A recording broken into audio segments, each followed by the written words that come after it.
Saudações, turma! Beleza? Nessa primeira aula, a gente vai rever conjuntos numéricos. Vamos ver o que é o conjunto dos números naturais, o que é o conjunto dos números inteiros.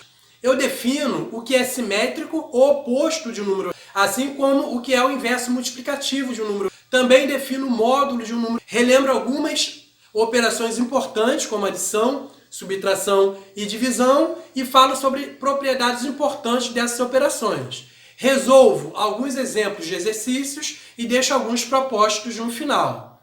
Bons estudos, boa aula e vamos lá!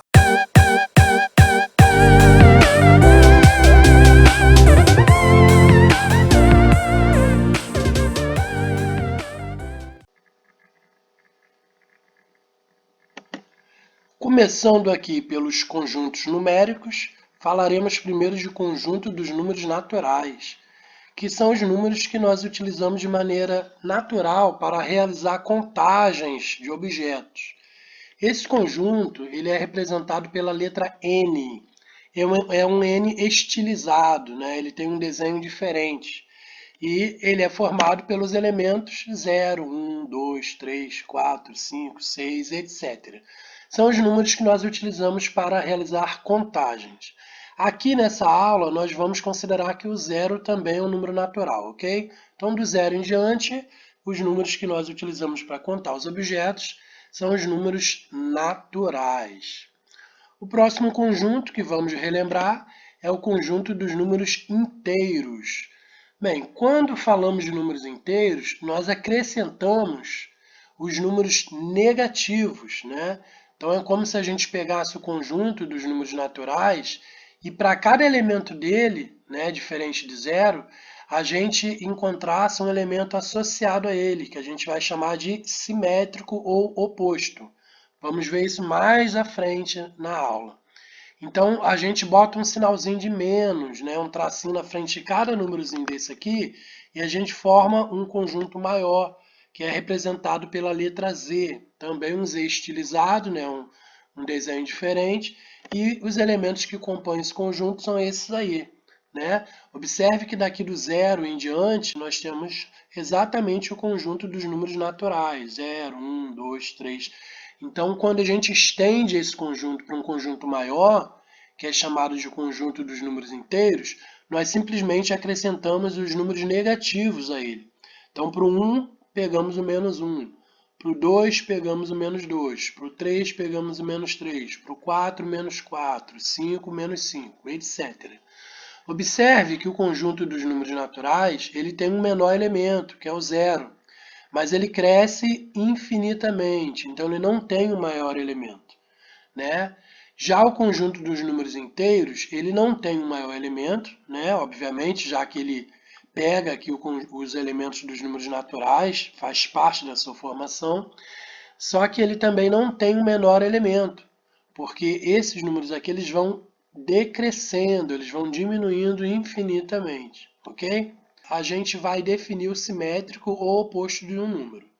Como eu já tinha dito lá, né, na hora que a gente definiu o conjunto dos números inteiros, para eu achar o simétrico de um número, era só trocar o sinal dele. Então, eu parti do conjunto dos números naturais, e para cada elemento do conjunto dos números naturais, exceto zero, eu acrescentei um sinalzinho de menos na frente e achei um número negativo, que era simétrico desse número, entendeu?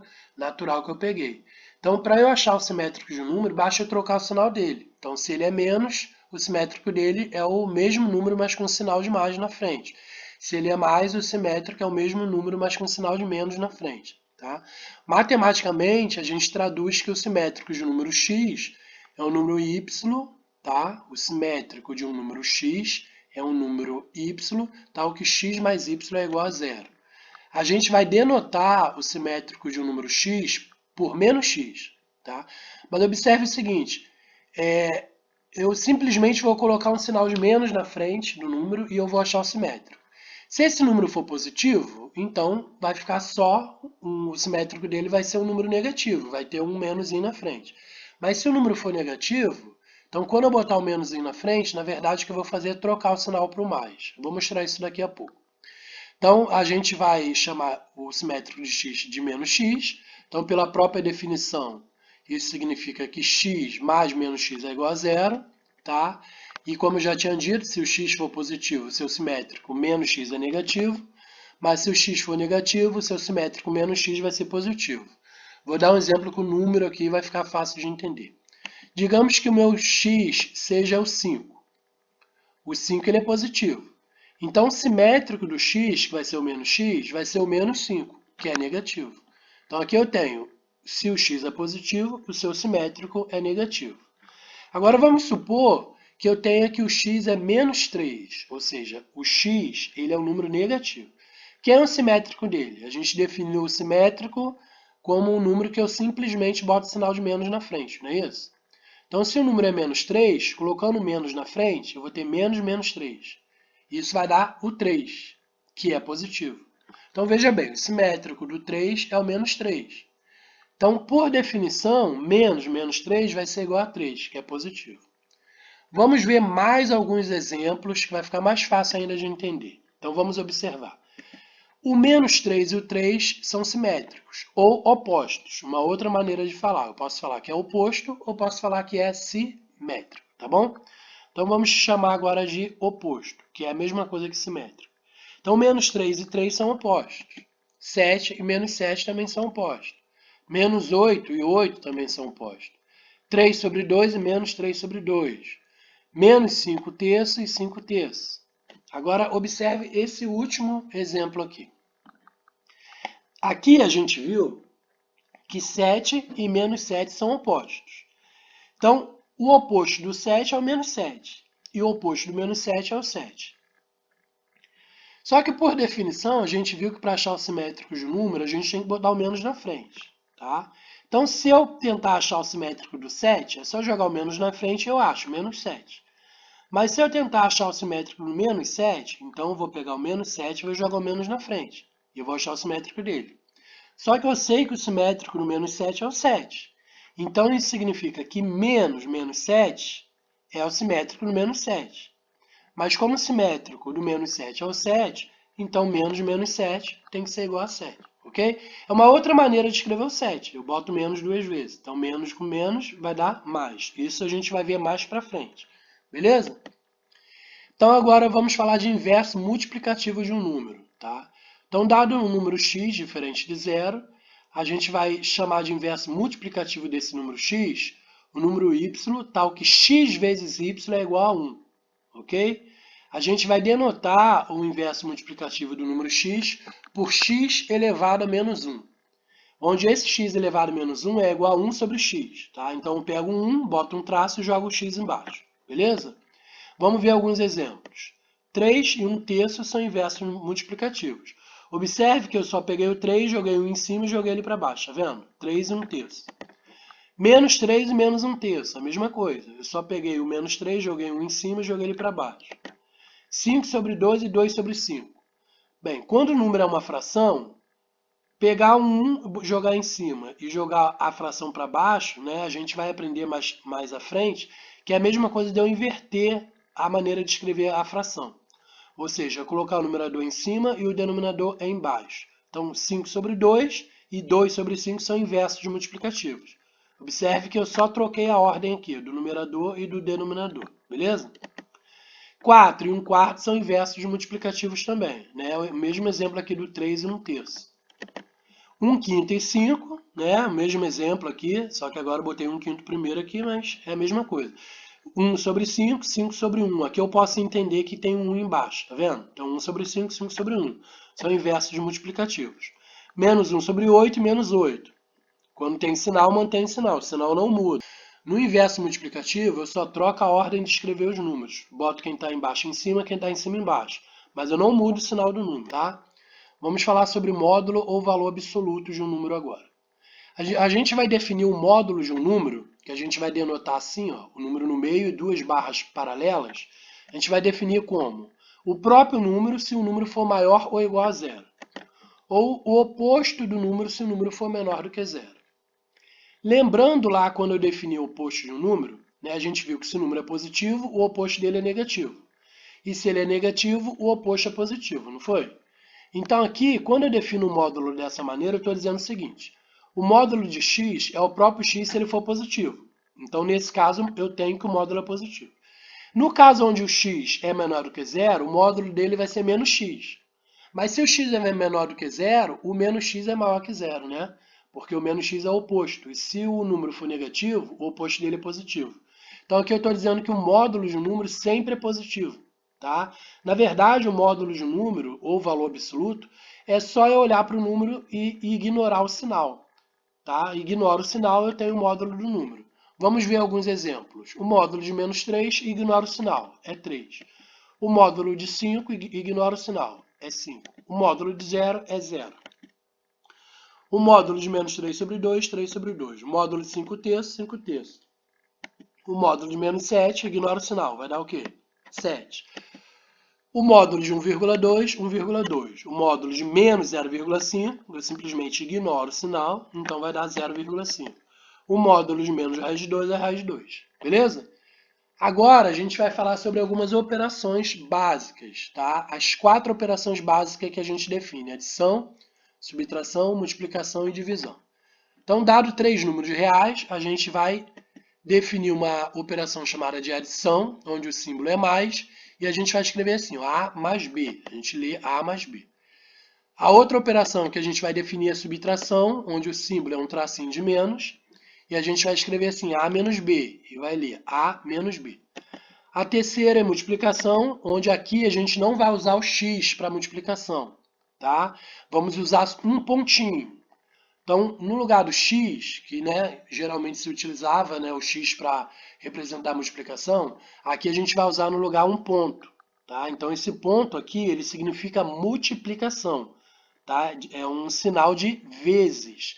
Então, aqui a gente tem A vezes B. Tá bom? Quando a gente tem duas letras, a gente pode não escrever o pontinho, botar só uma letra do lado da outra, que também vai significar A vezes B. Só que isso a gente vai ver nas aulas de álgebra mais para frente. Aqui, por enquanto, a gente vai sempre estar trabalhando com exemplos numéricos, né, com números. Então, sempre vai ter esse pontinho de vezes na frente, tá bom? Que vai significar A vezes B.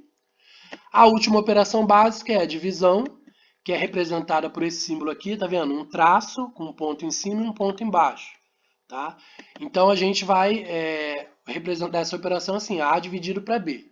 Só que a divisão, existem várias outras maneiras de escrever a divisão. Por exemplo, em vez de eu botar A, colocar esse símbolozinho depois de B, eu posso simplesmente botar A e uma barra oblíqua e o B depois. Também significa A dividido para B.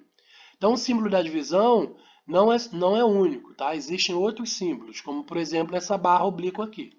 Ou eu simplesmente posso escrever o número em cima, uma barra, tá? Uma barra transversal, né? Cortando, dividindo o A e o B, né? E o B embaixo. Então, ou uma barra oblíqua ou uma barra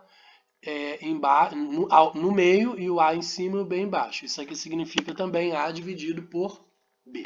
Beleza? Ok, então. Então, já relembramos as operações básicas. Agora vamos ver algumas propriedades dessas operações. A primeira é a comutatividade. O que significa comutatividade? Que a ordem não altera. Tá? Eu posso fazer A mais B, que é a mesma coisa que B mais A. Isso vale para adição e para multiplicação. A vezes B é igual a B vezes A. Observe que a comutatividade só vale para adição e para multiplicação. Ela não vale para divisão e nem para subtração. Por exemplo, 10 menos 3 é 7. Agora, 3 menos 10 não é 7, é menos 7. Então, a comutatividade não vale para a subtração e nem para a divisão. 10 dividido por 5 é igual a 2. Agora, 5 dividido por 10 não é 2, é meio. Então, não dá o mesmo resultado. Depois vamos ver alguns exemplos.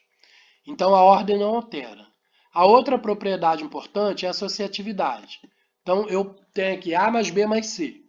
Eu posso somar primeiro A com B e o resultado somar com C. Ou eu posso somar o B com C e o resultado somar com A. A mesma coisa vale para a multiplicação. Eu tenho A vezes B vezes C. Eu posso multiplicar o A vezes B e depois multiplicar pelo C. Ou eu posso multiplicar o B pelo C e depois multiplicar pelo A. A gente pode agrupar de maneiras diferentes. A outra propriedade importante é o elemento neutro. Tá? que a gente tem um elemento neutro para adição e a gente tem um elemento neutro para multiplicação. O que significa o elemento neutro? É um elemento que não muda o número. Se eu fizer, por exemplo, A mais zero é igual a A. O zero é o elemento neutro da adição. Tá? Se eu somar zero a qualquer número, eu não altero o número. Já o elemento neutro da multiplicação é o 1. Se eu multiplicar qualquer número por 1, eu não altero o número, continua sendo o mesmo número. Então, A vezes 1 é igual a A. Agora, cuidado para não trocar. O zero é elemento neutro só da adição. Na multiplicação, ele não é neutro. Se eu fizer A vezes zero, vai dar zero. Então, mudou o número. Então, o zero ele é neutro da adição. Já o 1 é o neutro da multiplicação. Ok? Então, não altera o valor. E um dos mais importantes, né? Na verdade, todos são importantes, mas um dos mais utilizados é a distributividade, né? Onde eu distribuo a multiplicação na adição, ou pode ser na subtração também. Eu tenho A vezes B mais C. Isso é igual a A vezes B mais A vezes C. Eu posso trocar a ordem das operações. Tá? Em vez de eu fazer primeiro aqui no parênteses, a soma, e depois multiplicar, eu posso multiplicar, distribuindo, obviamente, e depois somar. Beleza? Vamos ver alguns exemplos. 5 mais 3 é a mesma coisa que 3 mais 5, que dá 8, comutatividade da adição. 7 vezes 5 é a mesma coisa que 5 vezes 7, que dá 35, comutatividade da multiplicação. 5 mais 4 mais 3, eu posso optar por fazer ali o parênteses primeiro, né? Que vai dar 9, 9 mais 3 é 12. Ou então eu posso fazer diferente, posso somar primeiro 4 com 3, depois o resultado eu somo ao 5. Então, 5 mais 4 mais 3 vai dar 5 mais 7, que é igual a 12 também. A gente viu que 5 mais 4 mais 3 é a mesma coisa que 5 mais 4 mais 3. Isso é a associatividade da adição. A mesma coisa vale para a multiplicação. 5 vezes 4 vezes 3, eu posso primeiro multiplicar o 5 pelo 4, que vai dar 20, e depois multiplicar o resultado pelo 3, isso vai dar 60. Ou posso associar de maneira diferente. Primeiro multiplicar o 4 pelo 3, que vai dar 12, e fazer 5 vezes 12, que também vai dar 60. Isso significa que 5 vezes 4, né, no parênteses, vezes 3, é igual a 5 vezes 4 vezes 3, a associatividade da multiplicação. Beleza? Vamos dar um exemplo de elemento neutro. 3 mais 0 é igual a 3, elemento neutro da adição. Vamos dar um exemplo de elemento neutro agora da multiplicação. 8 vezes 1, 8, elemento neutro da multiplicação. Então, a gente viu que o elemento neutro da adição é o 0, da multiplicação é o 1. Vamos ver um exemplo de distributividade. 7 vezes 3 mais 5. Se eu resolver primeiro o parênteses, eu tenho 3 mais 5 igual a 8. 7 vezes 8, 56. Mas se eu aplicar a distributividade, eu tenho que 7 vezes 3 mais 5, eu posso escrever como 7 vezes 3 mais 7 vezes 5. 7 vezes 3, 21. 7 vezes 5, 35. 21 mais 35, 56. O que a gente percebe aqui? Que 7 vezes 3 mais 5 é a mesma coisa que 7 vezes 3 mais 7 vezes 5. Eu distribuí esse produto aqui, né? Esse 7 está multiplicando por esse parênteses aqui. Eu distribuí aqui dentro do parênteses. Eu fiz 7 vezes 3 mais 7 vezes 5. Então, 7 vezes 3 mais 7 vezes 5. Isso é a distributividade da multiplicação sobre a adição. Beleza? Então, aqui eu deixo para vocês agora algumas sugestões de exercícios, né? Aqui eu peço para vocês calcularem o oposto de cada número aqui embaixo. Lembrando que o oposto é só trocar o sinal do número. E aqui calcular o módulo de cada número. Beleza? Então, bons estudos, boa aula e até a próxima!